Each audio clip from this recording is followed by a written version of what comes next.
Maintenant, on va aller, si vous voulez bien, dans la première épître de Pierre. Nous allons lire un passage, première épître de Pierre, premier chapitre, et on parle dans ce chapitre-là des anges.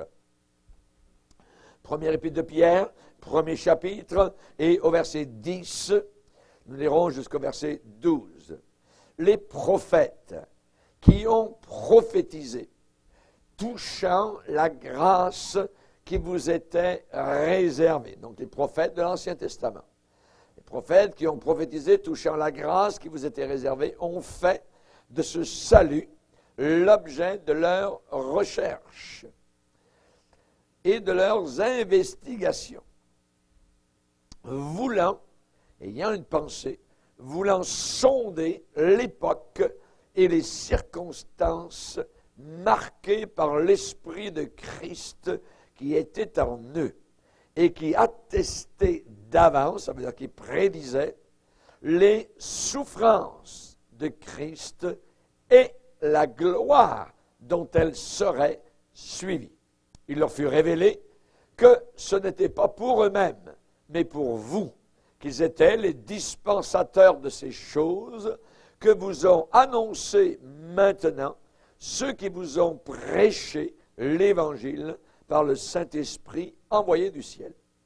Et donc, choses aussi, et dans lesquelles les anges désirent plonger leur regard. Et dans lesquelles, dans ces choses-là, dont nous sommes les bénéficiaires, les anges désirent plonger leur regard. Seigneur, te demandons de bénir notre intelligence.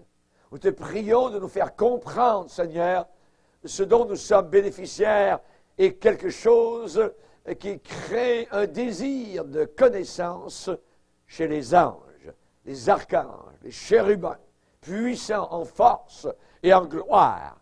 Nous te demandons, Seigneur Jésus, que nous puissions comprendre et réaliser que ce que nous vivons actuellement est quelque chose de formidable, de glorieux, qui nous dépasse totalement. Nous te demandons, Seigneur Jésus, de nous aider à bien comprendre, à réfléchir intelligemment sur ce salut si grand, si merveilleux, si glorieux. Amen. Et tout le peuple dit Amen. Gloire à Dieu. On peut s'asseoir, frères et sœurs. Alléluia. Gloire à Dieu. Particulièrement, on nous parle ici du salut. Le salut est décrit dans la Bible sous différents aspects. Quelque chose qui devait venir par rapport aux gens de l'Ancien Testament. Nous, maintenant, c'est quelque chose qui s'est réalisé depuis 2000 ans. Et ici, on nous dit particulièrement donc que les prédicateurs ou les pasteurs ou les chrétiens qui nous ont annoncé ces choses merveilleuses concernant le salut, eh bien, cela a été fait par le Saint-Esprit envoyé du ciel. Et dans ces choses merveilleuses, les anges désirent plonger leur regard. Qu'est-ce que ça veut dire? Ça veut dire que le salut qui devait venir, les prophètes de l'Ancien Testament en ont parlé, Ésaïe, Jérémie, David, ainsi de suite. Donc, depuis la Genèse, on parle de ce salut merveilleux qui devait venir. Déjà, dans Genèse chapitre 3, verset 15, on nous annonce que la postérité de la femme va écraser la tête du serpent. C'est déjà une annonce du salut, la première annonce que nous avons. Et l'événement de ce salut qui devait venir, évidemment, a été réalisé par Jésus-Christ. Et cet événement est tellement formidable, fulgurant, si grand, si monumental, si important et si capital que la Bible l'appelle un si grand salut. Comment, la question est posée dans Hébreux chapitre 2, comment les gens vont-ils échapper, voyez, au jugement s'ils négligent, s'ils mettent de côté, repoussent, mettent à plus tard un si grand salut? La réponse est évidente, aucun échappatoire. Il n'y a que le salut en Jésus-Christ qui peut sauver les hommes de l'humanité. Évidemment, cet événement si grand a occupé les pensées des saints hommes de l'Ancien Testament. Cela a occupé les pensées des prophètes de Dieu depuis des millénaires, depuis des milliers d'années, avant que ce salut ne soit évidemment réalisé. Et l'apôtre Pierre nous dit que les prophètes de Dieu, donc de l'Ancien Testament, ont cherché, ils ont sondé, ils ont fouillé avec diligence, ils ont voulu sonder l'époque. Quand? L'époque et les circonstances. Comment ça va se passer? Ils ont voulu sonder l'époque et les circonstances que le Saint-Esprit leur témoignait. Et quand il leur a révélé, le Saint-Esprit leur a révélé les souffrances du Messie et la gloire dont elles seraient suivies. C'est deux choses qui leur ont été révélées. La gloire qui en suivrait. Évidemment, cette gloire a été annoncée, par exemple, dans le prophète Daniel, où il est dit « Je regardais pendant mes visions nocturnes, et voici sur les nuées des cieux arriva quelqu'un de semblable à un fils de l'homme. Il s'avança vers l'ancien des jours, et on le fit approcher de lui, on lui donna la domination, la gloire et le règne. Et tous les peuples, toutes les nations, et tous les hommes de toute langue le servirent. Sa domination est une domination éternelle qui ne passera point et son règne ne sera jamais détruit. Voilà un des prophètes de l'Ancien Testament donc, qui a eu connaissance, évidemment, de cette gloire donc, qui suivrait les souffrances du Messie. On sait que sur la terre, le Messie devait avoir premièrement une couronne d'épines et ensuite il aurait une couronne de gloire. Et ces hommes de l'Ancien Testament ont fait des recherches. Ils ont sondé, ils ont écrit. Et particulièrement, Ésaïe a écrit ce merveilleux chapitre, le chapitre 53, qui montre véritablement les souffrances de Christ. Et les Juifs ont buté là-dessus. Ce chapitre a été comme une pierre d'achoppement. Ils n'ont pas vu, ils n'ont vu qu'un seul côté, la gloire du Messie, le règne du Messie. Et souvent, ils n'ont pas étudié attentivement les prophètes qui parlaient aussi des souffrances de Christ. Ésaïe dit, il sera emmené comme une brebis muette à la boucherie, semblable à celui dont on détourne le visage. Ésaïe a dit qu'on lui arracherait la barbe. David a déclaré, ils ont percé mes mains et mes pieds. Donc il y a eu ces deux côtés. Les prophètes ont parlé particulièrement donc des souffrances et de la gloire. Ils ont fait des enquêtes personnelles. Ils ont sondé, ils ont fait des inspections, des examens dans les Écritures. Voyez, dans les Écritures.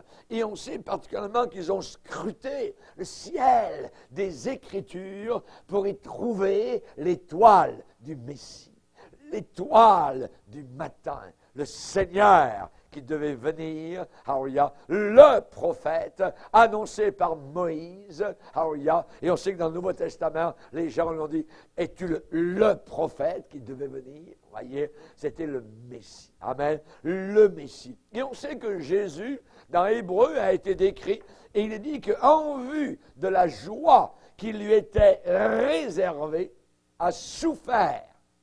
En vue de la joie, la gloire qui lui était réservée, a premièrement souffert la croix, il a méprisé la honte, l'ignominie, et il s'est assis à la droite de la majesté divine. Nous avons là le côté des souffrances du Messie et le côté de la gloire qui devait suivre ces souffrances. Alors ces prophètes de l'Ancien Testament, ils ont cherché, sondé, ils ont enquêté, ils ont demandé l'aide du Saint-Esprit. Voyez, ils ont regardé dans les Écritures. Alors il y a dans la nuit, je dirais, totale de leur génération qui ne comprenait rien, évidemment, à cet immense salut donc qui allait s'accomplir. Et Pierre va dire, ces prophètes-là, ces hommes de Dieu ont fait de ce salut l'objet de leurs recherches et de leurs investigations. Quand la police investigue, voyez, ils font des recherches, c'est vraiment des recherches, voyez, et c'est très précis, et c'est avec des machines, et c'est avec l'ADN, et ainsi de suite. Voyez, à cette époque-là, ils n'avaient que le Saint-Esprit pour les guider et les Écritures, alléluia, pour évidemment les conduire. Ils ont fait de ce salut, donc, l'objet de leurs investigations. Ils ont voulu sonder, voyez, c'est-à-dire mettre la sonde, voyez, pour savoir l'époque et les circonstances marquées, voyez, par l'Esprit de Christ qui était en eux. Ça veut dire l'Esprit de Jésus était dans ces prophètes de l'Ancien Testament. Et cet Esprit qui était en eux témoignait, attestait d'avance, prédisait d'avance deux choses, les souffrances du Messie et la gloire dont elles seraient suivies. Et c'est le même thème, donc, qui a occupé tellement l'attention des prophètes et des hommes saints. Et cette même chose a attiré aussi l'attention, la contemplation, le recueillement des anges. Les anges, voyez, ont voulu savoir, ont voulu méditer, ont voulu eux aussi contempler, donc, ce salut. Ces choses dans lesquelles les anges désirent plonger leur regard. Ils veulent savoir. Voyez. Nous allons voir ce soir trois choses. Premièrement, le sujet de la contemplation des anges. Deuxièmement, la façon de la contemplation des anges. Et troisièmement, pourquoi les anges sont-ils sujets à être influencés par ce salut? Premièrement, le sujet de la contemplation des anges. Pourquoi est-ce important de suivre les traces des pas de Jésus jusqu'à la croix et depuis la croix? Pourquoi est-ce important de savoir que la croix a été prévue, je dirais, préparée, pensée depuis le cœur de l'éternité passé. Ce n'est pas quelque chose qui est arrivé soudainement, une pensée de Dieu, tout ça, de Jésus, pour venir faire le salut. Cela a été préparé depuis le fond de l'éternité, dans la pensée du Père Céleste, dans le conciliabule de la Trinité entre le Père, le Fils et le Saint-Esprit qui ont existé de toute éternité. Vous vous rendez compte? Voyez. La Bible parle de Jésus, l'agneau immolé dès la fondation du monde. Ça veut dire avant même que le monde ait été créé, avant même que la terre, le soleil et la lune aient commencé à tourner dans leurs sphères respectives, le salut de Dieu, l'immolation, l'incarnation, l'expiation de nos péchés avait été déjà prévu dans la pensée de la Sainte Trinité. Alléluia. Alléluia. Nous sommes ce soir devant un buisson ardent. Et tout ce que nous avons envie, c'est d'enlever nos souliers, nous prosterner et de dire merci. Merci Seigneur. Pourquoi est-ce important de connaître que Jésus-Christ s'approcha de sa crucifixion sans cesse, sans s'arrêter, tout au long de son ministère public sur la terre? Il n'a cessé d'aller vers un seul point convergent qu'il désirait, qu'il voulait et qui pourtant était une répulsion, c'était la croix, Golgotha. Il était né pour payer, pour expier, pour être notre médiateur, pour être notre bouc émissaire, et il était venu seulement et uniquement pour cela.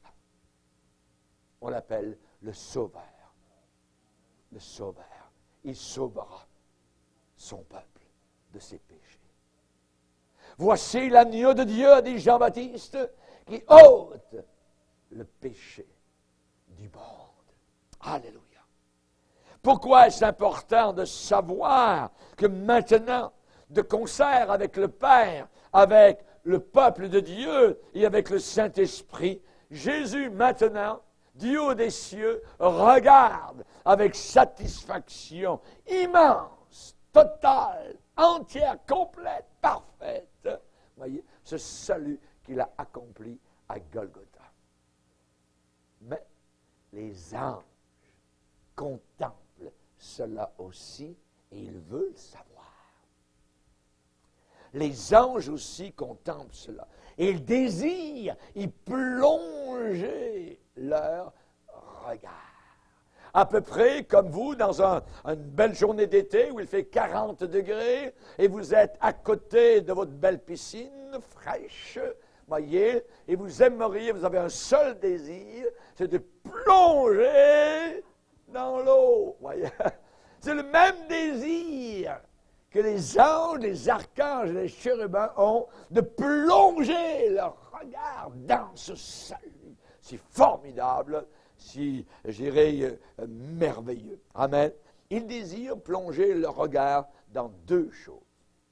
Ils désirent plonger leur regard, premièrement, dans les souffrances de Jésus-Christ. Les souffrances.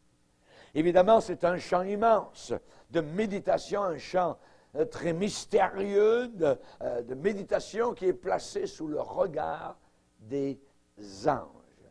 Les anges n'avaient jamais contemplé une personne comme le Fils de Dieu. N'oublions pas qu'ils ont été créés. Ils n'ont pas toujours existé. Ils ont été créés dans l'éternité passée. Voyez, les anges n'avaient jamais contemplé une personne comme le Fils de Dieu. Ils n'avaient jamais été témoins, spectateurs d'un si grand personnage souffrant. Souffrant. Imagine. Les anges connaissaient les hommes. Les anges adoraient Dieu, mais en Christ.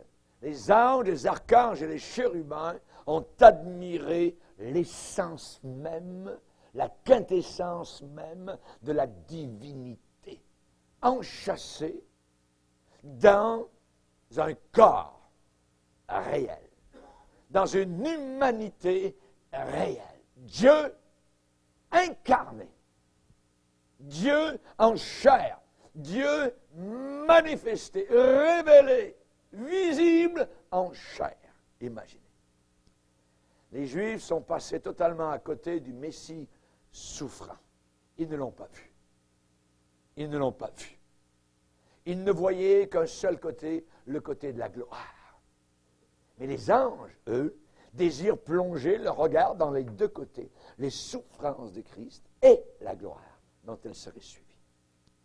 Chers amis, le Père de l'éternité a été uni, vraiment un, avec ce bébé né à Bethléem. Les anges ont vu cela. Les anges ont chanté lors de son incarnation.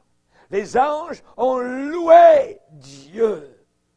La Bible dit une multitude de l'armée céleste. Ça veut dire une multitude d'anges, des milliers, des millions peut-être d'anges, au-dessus d'Israël, au-dessus des plaines de Bethléem. Ils ont loué Dieu, ils ont dit gloire à Dieu dans les lieux célestes et paix sur la terre parmi les hommes qu'il agrée. Puis ces anges ont été étonnés, bouleversés par les souffrances qu'il a endurées. Ils l'ont vu avec les grumeaux de sang qui ont coulé des pores de sa peau dans le jardin de Gethsémani. Ils l'ont vu saisi par les hommes, alors qu'il aurait pu ouvrir la terre sous leurs pieds et tous les engloutir. Ils sont restés quoi? Muets, l'épée dans leur fourreau. Jésus aurait pu invoquer des légions d'anges, 12 légions d'anges, pop, tout de suite, ils seraient venus à la rescousse de Jésus. Non. Ils ont été étonnés au-dessus de la ville de Jérusalem, alors que le Fils de Dieu n'était pas répondu. Et même pas le Père répondait à son fils. Lorsqu'ils ont entendu, mon Dieu, pourquoi m'as-tu abandonné? Ils ont regardé, prêts à intervenir. Rien. Que l'innocence incarnée devrait souffrir, que cette bonté essentielle, enchâssée dans un corps humain, devait souffrir, que cette sainteté, sans aucune tache, immaculée, conception, cette sainteté visible, marchant sur la planète poussiéreuse de la terre, puisse souffrir. Mais quoi? Comment? Et pourquoi? Pourquoi? C'est correct. On est d'accord que des anges rebelles, que des anges déchus, voyez, ou des hommes bas tombés, que eux puissent souffrir. Nous le comprenons. Pierre a écrit que Dieu n'a pas épargné les anges qui ont péché, mais il les a réservés pour l'enfer éternel, enchaînés éternellement par les ténèbres. Nous le comprenons. Nous comprenons que Jude a pu enseigner et dire que les anges n'ont pas gardé leur dignité, mais certains anges n'ont pas gardé leur dignité, mais ont abandonné leur propre demeure, voyez, et qu'ils soient jugés. Nous le comprenons. Nous comprenons ça très très bien. Mais ici, que la pureté totale, la pureté sans aucune tache, la pureté immaculée, la pureté, je dirais, visible en Jésus, puisse souffrir. C'est inconcevable. Inconcevable. Alors, les anges ont désiré plonger leur regard. Ils ont été étonnés devant la source des souffrances du Christ. Ils ont été étonnés de la source, l'origine des souffrances. Jésus sur la terre n'a pas seulement souffert de la part des démons, mais il a souffert de la part des démons. Mais il est venu pour les chasser. Tais-toi, sors, cette femme-là, sors, bâtard, voyez. Non, sors, voyez, disait Jésus. Il venait les chasser, les maîtriser, les anéantir, les subjuguer, les dominer, les écraser. Colossiens nous dit, les dépouiller. Voyez, les livrer publiquement en spectacle en triomphant d'eux par la croix. Le proto-évangile de Genèse 3 s'accomplissait. Le talon de Jésus a été blessé, mais la tête du serpent a été écrasée. Amen. Donc les anges ont été étonnés que Jésus sur la terre n'a pas uniquement souffert de la part des démons, voyez, mais que Jésus souffre entre les mains des hommes qu'il venait racheter. Ces mêmes personnes qu'il venait aider, qu'il venait racheter, qu'il venait délivrer et sauver, ce sont ces mêmes personnes qui l'ont fait souffrir. Hein? Ils ont plongé leur regard, voyez, des moqueurs, voyez, des menteurs. Hé, toi, le Fils de Dieu, descends de la croix. Les anges étaient prêts, là, à intervenir, la main sur leur épée. Et bien plus. Les anges ont plongé le regard et que Jésus souffre entre les mains, écoutez bien, de son Père. Jésus a souffert entre les mains de son propre Père, dont il était le Fils bien-aimé. Le Père a dit au Jourdain, à son baptême dans l'eau, « C'est mon Fils bien-aimé en qui j'ai mis toute mon affection. » Sur la montagne de transfiguration, Pierre, Jacques et Jean ont entendu le Père dire, « Celui-ci est mon Fils bien-aimé, écoutez-le. » Fils bien-aimé, bien-aimé. Celui qui faisait les délices éternelles du Père. Comment les anges ont dû être totalement bouleversés quand ils ont vu le Père frappé, écrasé l'homme qui était son égal, son semblable. Ce père ne rien faire pour le protéger. Comment ça? Son membre associé dans la Trinité divine le frappait. La Bible nous dit qu'il a plu à l'Éternel de le briser, de l'écraser par la souffrance. Ça, c'est l'Évangile. La colère de Dieu est tombée sur son Fils. Le tonnerre de Dieu est tombé sur le Fils pour qu'il devienne mon paratonnerre. Votre paratonnerre. De midi à 15 heures, pendant 3 heures, il était là, dans l'agonie totale.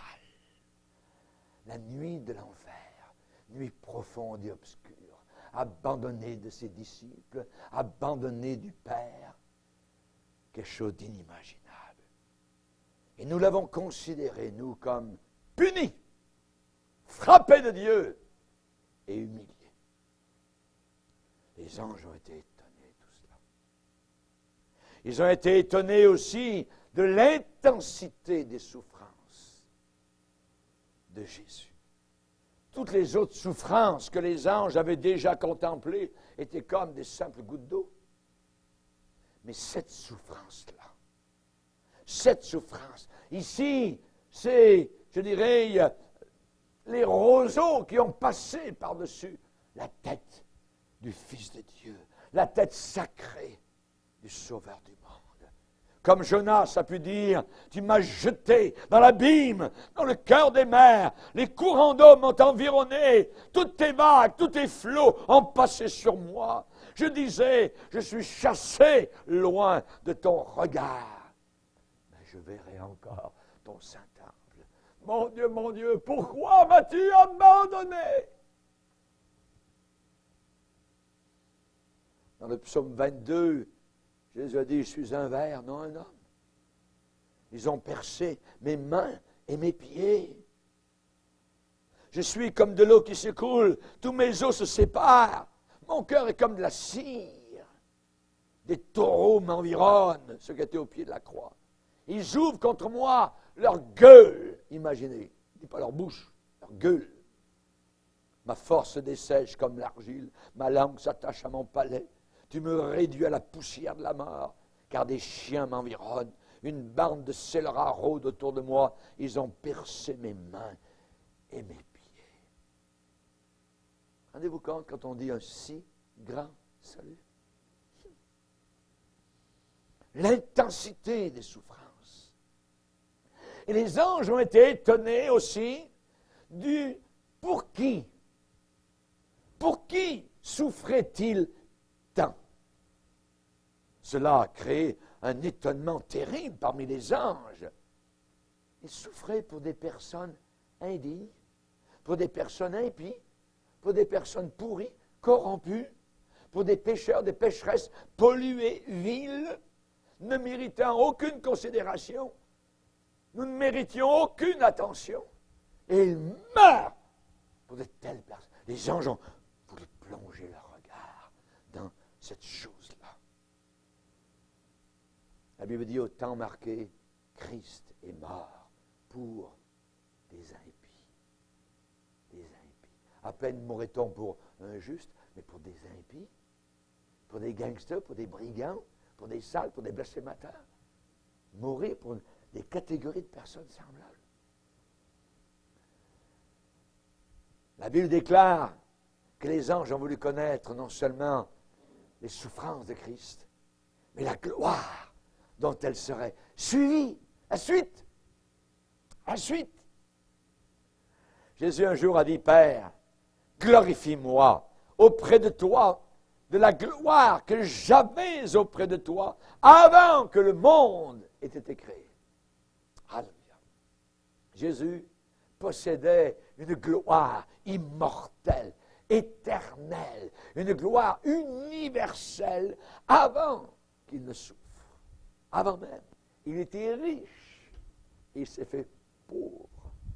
Il était le maître de l'univers et il est devenu l'esclave des hommes. Il a paru comme un simple esclave, un simple serviteur.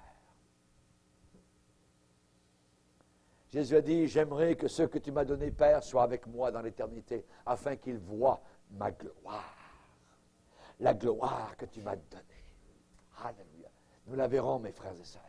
Nous la verrons, cette gloire. Alléluia. Il veut tellement qu'on la voie. Alléluia.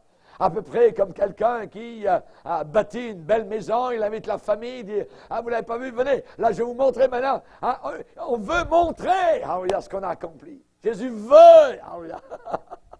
Alléluia. Il veut nous montrer, alléluia, la maison du ciel, imaginez, des portes de gloire, alléluia, de 2000 km de hauteur, une seule porte, 2000 km de hauteur, une seule porte, imaginez. La ville massive, la ville glorieuse, la ville transparente, la ville colorée, alléluia, avec du bleu, du vert, avec des éclats merveilleux. Il veut nous montrer cela, alléluia. Gloire au Seigneur. Cependant, Jésus devait, et il allait obtenir une gloire toute particulière comme récompense à cause de son œuvre d'incarnation. Quand dans l'éternité profonde du passé, le Père s'est tourné vers le Fils et a dit, « Mon Fils bien-aimé, voudrais-tu descendre sur la terre et aller mourir pour des pécheurs? » Oui, mais Père, la terre n'est pas encore créée.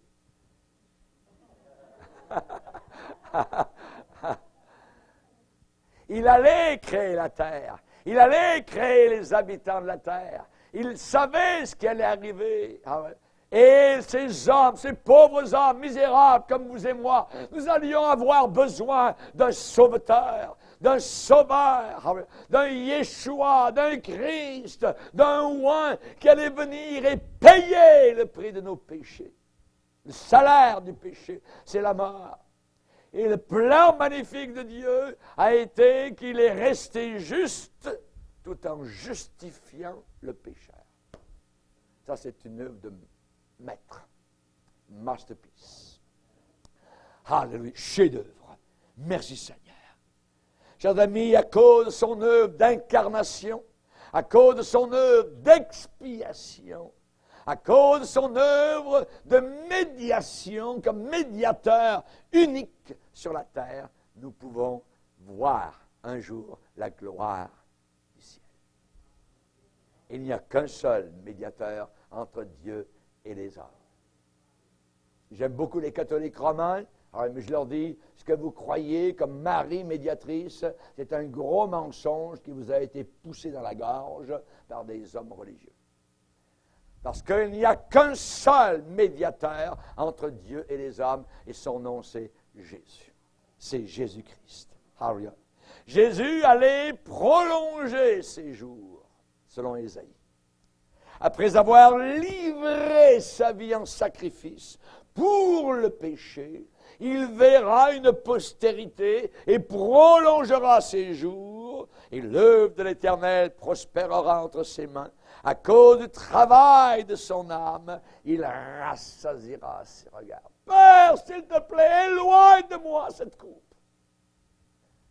Boire jusqu'à la lie nos péchés, mon péché, c'est quelque chose d'inimaginable. Essayez de boire la coupe de votre voisin, voyez, un pécheur invétéré. Essayez de boire cette affaire-là. C'est abominable.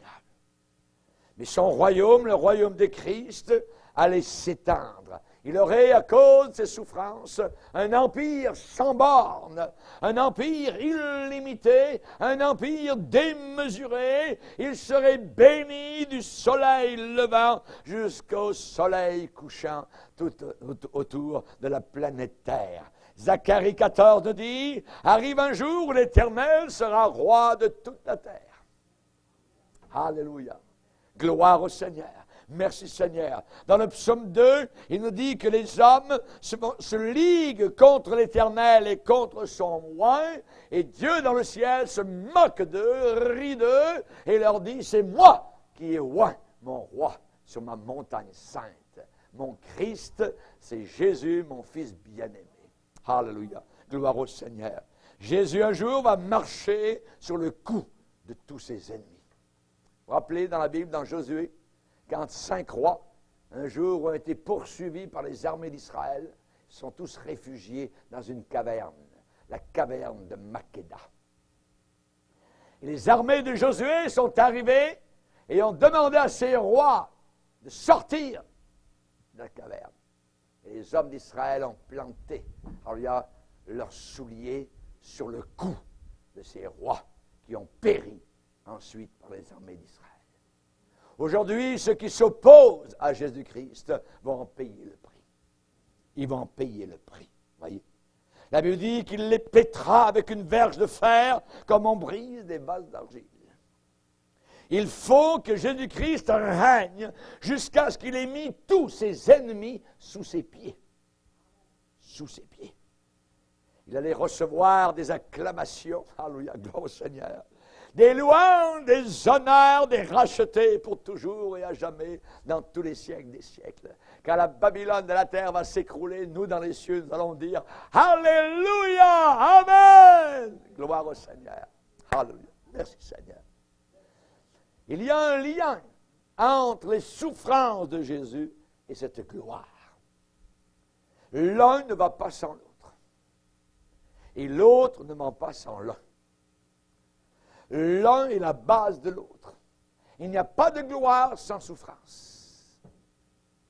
Sa gloire de médiateur a été obtenue par ses souffrances de médiateur. Alléluia. L'Esprit de Christ était dans les prophètes de l'Ancien Testament. Et cet esprit, le Saint-Esprit, attestait d'avance les souffrances de Christ et la gloire dont elles seraient suivies. Votre foi chrétienne n'est pas une foi inventée, tout s'emboîte, tout s'imbrique, c'est intelligent, c'est pensé, c'est conçu, et votre esprit à l'intérieur vous dit, c'est vrai, c'est vrai. Amen. Devant un si grand salut, ayons un sentiment d'émerveillement. Ayons un sentiment de crainte respectueuse. Nous sommes émerveillés, évidemment, face à l'étonnante grandeur de notre salut. Cela ne vient pas de vous. C'est le cadeau de Dieu, afin que personne ne se glorifie. Paul va dire dans Romains 3, où donc est le sujet de se glorifier, il est exclu. Il est exclu. Personne ne peut se glorifier, dire j'ai gagné, j'ai mérité mon salut. C'est un cadeau trop cher à payer et nous ne pouvons pas le payer. Il a été payé par du sang vermeil, du sang rouge, du sang innocent, du sang divin qui a coulé et qui devait couler à la croix du calvaire. Alléluia. Nous prêchons la croix. Folie pour les hommes. Et pour nous, sagesse de Dieu. Sagesse de Dieu. Nous avons une crainte respectueuse face à l'amour du Père. Ça a été pensé, bien réfléchi. Alléluia. Et cela amène, je dirais, un émerveillement, un étonnement. Par quoi? Parce que cela a été conçu, pensé, réfléchi, préparé, prédit par la divinité. Dieu avait pensé à ce plan de sauvetage. Évidemment, il est impossible de lire très longtemps le Nouveau Testament sans être frappé de la façon dont les auteurs exultaient de joie, voyez, devant la grandeur du salut qu'apportait cette croix. À leurs yeux, le salut était la chose la plus remarquable, la plus merveilleuse que l'on puisse imaginer. Paul a dit aux chrétiens de la Galatie, en Asie mineure, pour ce qui me concerne, loin de moi la pensée de me glorifier d'autre chose que de la croix de notre Seigneur Jésus-Christ, par qui le monde est crucifié pour moi, comme moi je le suis, pour le monde. Dans 1 Corinthiens, il a écrit aux Corinthiens disant, « Je n'ai pas eu la pensée parmi vous de savoir autre chose que Jésus-Christ et Jésus-Christ crucifié. » Quand ça va mal dans votre vie, quand vous ne savez plus comment prier, allez à la croix. Allez vers la colline de Golgotha et revivez la crucifixion de Christ. Voyez son amour. Écoutez ses paroles. J'ai soif. Père, pardonne-leur. Il vivait, il payait dans ces instants le prix de mon salut éternel. Alléluia. Amen. Hébreux 2 nous parle d'un si grand salut. Et les écrivains du Nouveau Testament font de la croix leur gloire, ainsi que les chrétiens qui ont suivi. Et l'apôtre Paul, en écrivant aux Éphésiens, va dire, « Eh bien, Dieu m'a appelé à annoncer, à prêcher aux païens les richesses incompréhensibles de Jésus. » Et de mettre en lumière, de mettre les spots vraiment en lumière, quelle est la dispensation du mystère caché de tout temps en Dieu qui a créé toutes choses, afin que les dominations, les autorités célestes, on parle ici des anges, des archanges, voyez, dans les lieux célestes, puissent connaître, savoir aujourd'hui par l'Église, la sagesse infiniment variée de Dieu, selon le plan, le dessein éternel qu'il a mis en exécution par Jésus-Christ. Au temps marqué, Marie est devenue enceinte. Gabriel a été envoyé. Maintenant, nous allons voir, deuxièmement, la façon de la contemplation des anges vis-à-vis de ce salut. Choses dans lesquelles les anges désirent plonger leur regard. Comment? Voyez, de quelle manière? De quelle façon? Eh bien, cela est représenté merveilleusement par les chérubins, rappelez-vous, dans le lieu très saint, qui était placé au sommet de l'Arche de l'Alliance. Il y avait l'Arche de l'Alliance, il y avait des chérubins aux ailes, donc, qui recouvraient, qui étaient là, et ils étaient comme avec un regard, ils étaient sculptés, donc en bois, et recouverts d'or, et ils regardaient, comme s'ils regardaient à l'intérieur de l'Arche. Ils regardent, ces deux anges aux ailes déployées, regarder dans une direction. Une seule direction. Ils semblaient regarder intensément à l'intérieur, voyez, comme s'ils étaient soucieux, désireux, préoccupés de connaître le contenu secret à l'intérieur de l'arche, où il y avait de la manne, un pot de manne, et il y avait les tables de la loi, les commandements donc du Seigneur. Vous savez, les anges désirent connaître ces choses, plonger leur regard dans ces choses. Premièrement, avec un très grand intérêt et une attention toute spéciale. Les anges ne sont pas satisfaits avec un regard passager. Ah ouais, le salut, non. Hey. C'est un regard précis, un regard intense, voyez, et ils appuient, je dirais, de toute leur force, de tout leur pouvoir sur ce regard. Ils y pèsent, voyez, de tout leur poids. Ils ne sont pas de simples curieux, vous voyez, indolents qui parlent, salut, oui, Jésus est mort. Ouais. Non, c'est pas ça du tout. C'est très intense. Ils ne sont pas nonchalants. Ils veulent étudier. Les anges étudiants, ils veulent être attentifs, diligents à ces choses. Et donc, ils contemplent, non seulement avec un très grand intérêt, mais aussi avec révérence et humilité. On parle souvent de la grandeur des anges, la puissance, donc des anges, voyez. Mais ces anges sont autant humbles. Ils sont très humbles. Autant qu'ils sont élevés, autant qu'ils sont exaltés, ils sont très humbles, comme Jésus l'est. On ne peut pas être en présence d'un Jésus, d'un sauveur, d'un créateur humble et être orgueilleux, jamais de la vie. Les anges, ces archanges puissants en force, voyez, sont humbles, sont très humbles. Dans le psaume 103, il est dit « Bénissez Dieu, vous ses anges, qui êtes puissants en force, et qui exécutait ses ordres en obéissant à la voix de sa parole. Ils adorent. Ils adorent. Ils ne veulent pas se faire adorer. N'achetez jamais dans les magasins la Bible des anges, des choses semblables. Ça vient du Nouvel Âge, c'est toute la fausseté de la poubelle, c'est diabolique. Voyez. Si vous voulez connaître les anges, lisez votre Bible. Voyez.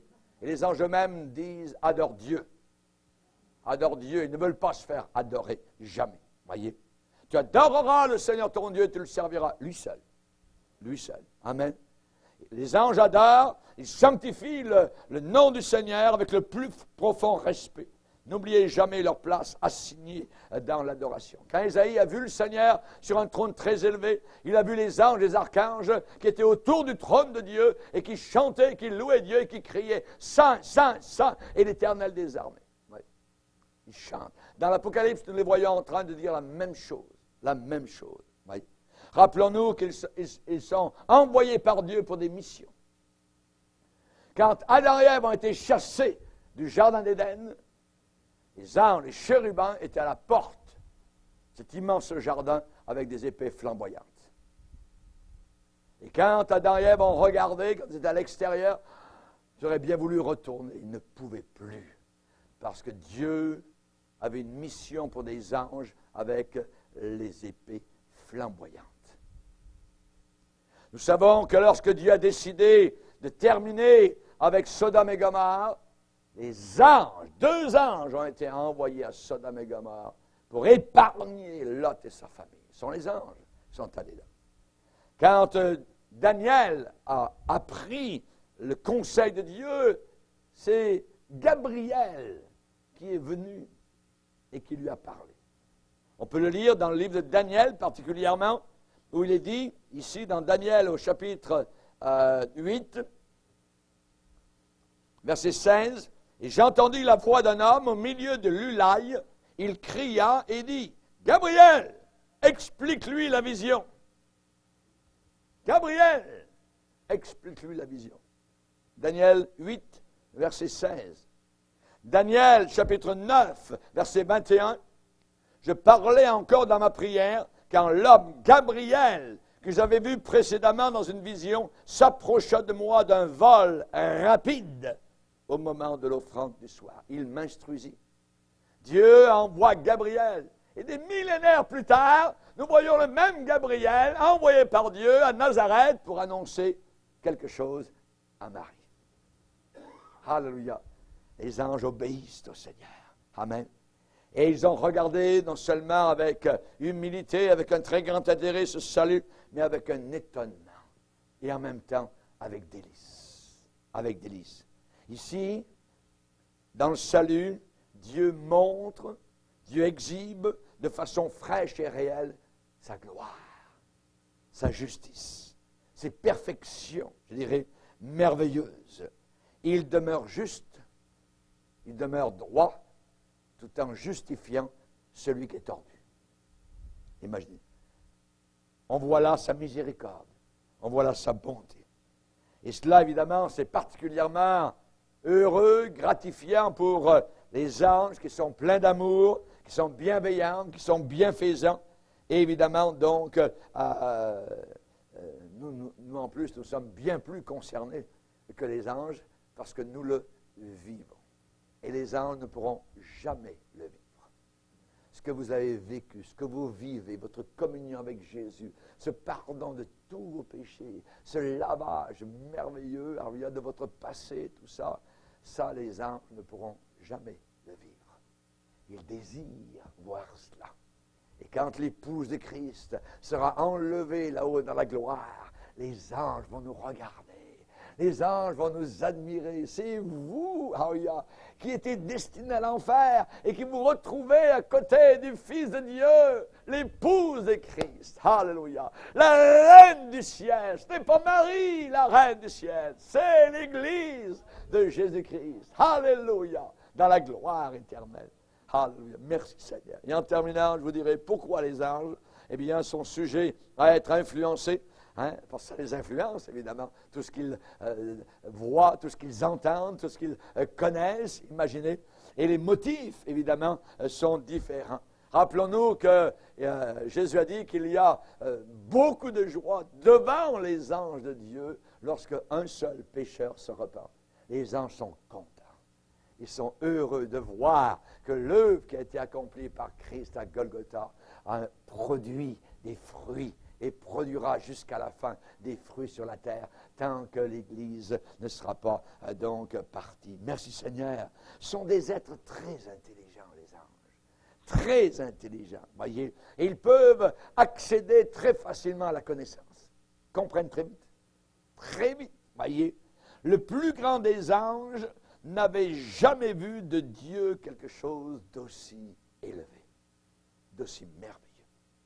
Et ils ont été témoins du dévoilement de ce mystère stupéfiant, prodigieux, formidable, et se sont demandé comment et jusqu'à quel point cette scène surnaturelle allait se terminer. Comment ça va se terminer? Mais le jour de la résurrection, un ange était assis, avec joie, sur la pierre qui avait été roulée. Ils ont, je dirais, été présents. Ils ont vécu ces événements glorieux. Ils se sont demandé comment ça allait finir quand Jésus, sur la croix, a dit « Tout est accompli.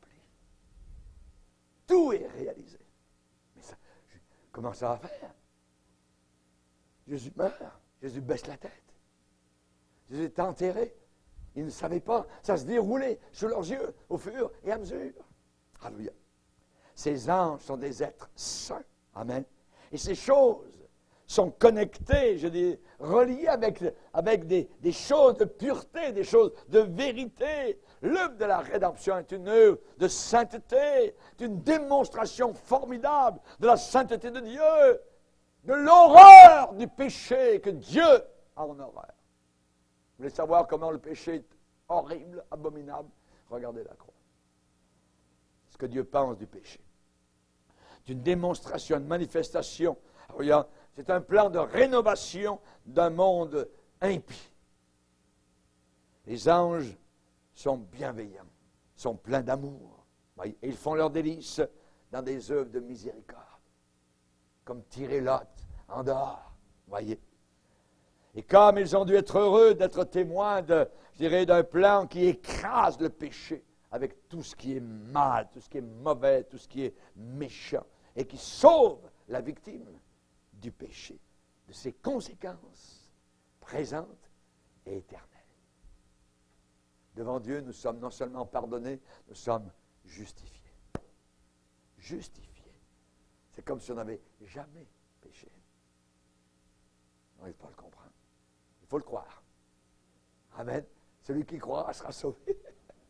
Alléluia. Merci Seigneur. Amen. Il y a de la joie devant les anges de Dieu pour un seul pécheur qui se repent. Les anges sont heureux à l'extrême du salut des pécheurs ici-bas sur cette terre. Gloire à Dieu. Et les anges, en terminant, sont soucieux de l'honneur de Dieu.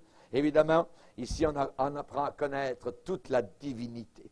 Les anges ont maintenant de nouveaux associés là-haut dans la gloire éternelle, parce que nous louerons avec eux ce Seigneur de gloire. Amen. Nous sommes dans l'Apocalypse décrit comme étant les 24 vieillards. Les 24 anciens, c'est l'Église de Christ, avec les 4 êtres vivants qui sont les anges, les archanges, les chérubins. Et tous ensemble, ce beau monde va louer ensemble le Seigneur et dire « Oh, tu es digne Seigneur. Oh, tu as fait de toutes les nations de la terre un peuple. Tu les as lavés par ton sang et tu as fait des sacrificateurs. Et nous te bénirons, Père, à jamais pour ton Fils bien-aimé, notre époux éternel. Amen, amen, amen, amen. » Amen. Gloire à Dieu. On va baisser nos têtes, on va prier le Seigneur. Jésus, nous te bénissons. Jésus, nous te glorifions. Jésus, nous voulons t'aimer de mieux en mieux, Seigneur. Comment ne pourrions-nous pas t'aimer après tout ce que nous avons entendu aujourd'hui, Seigneur, sur ce plan magnifique de sauvetage. Tu es notre bouée de sauvetage, la seule, l'unique que nous pouvons avoir ici-bas sur cette terre. Personne n'est né comme toi. Personne, Seigneur, n'a existé avant sa naissance. Et personne n'est ressuscité d'entre les morts comme tu es ressuscité à jamais. Nous te bénissons, Seigneur, car maintenant nous avons communion avec le ciel. Merci pour les anges, les archanges, Seigneur, qui te louent et nous voulons louer avec eux, Seigneur. Ton amour, ta gloire, Seigneur, dans cette félicité merveilleuse, immense et éternelle qui jaillit de nos cœurs comme d'un geyser, comme d'une fontaine. Alléluia. À toi soit toute la gloire. Merci, Jésus, pour la croix. Merci pour le sang versé. Merci pour l'éternité que tu nous as réservée. Amen. Et tout le peuple dit Amen. Gloire à Dieu.